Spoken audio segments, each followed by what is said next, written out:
Okay, good morning po sa inyong lahat mga ginigiliwang tagapanood po ng aking vlog. Andito po ako sa bayan po ng kuya po, kung saan nandito po yung property. Ito po siya, tutok po siya sa cemented road. 1 hectares po ito. Ito po yung boundary ng 1 hectares, hanggang doon po yan sa bakod. At pispan pong isa, tapos itong kalsada. Ito na po yung rice field po niya. Ayan po itong boundary, diretso po hanggang doon sa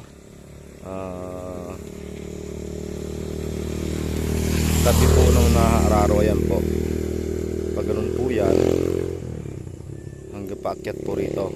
Ito po may kasama po siyang isang mango trees na kinalabaw po. Ito po yung 1 hectares, more or less 40 meters po yung frontage. Ito po siya. Ayan po, tutok po sa poste ng kuryente. Ayan po, hanggang doon po yan sa bakod. Ayan po yung bakod, pababa po na pag ganun. Ito po siya. Ayan po, napakagandang property po nito. Ang asking price po ni seller dito is 2.5 million all in na po.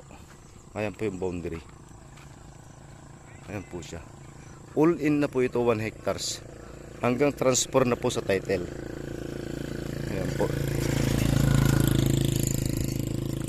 Ito po yung boundary po sa kabila. Ito po yung boundary sa kabila, papunta po doon sa baba. Tapos pag ganun po yan. Ayan po yung sakop po niya. Ayan po, dito po pwede pong pakuan dito sa kabila, tatayuan po ng bahay. Ayan po siya, 2.5 million po ito, all in na po siya, hanggang transfer na po sa title sa pangalan po ni buyer. Ayan po, more or less 1 hectares po ito. Ayan po, panoorin nyo na lang po sa aking YouTube channel, Kuya Freddy Lat Vlog po. Maraming salamat po, and God bless po mga sir.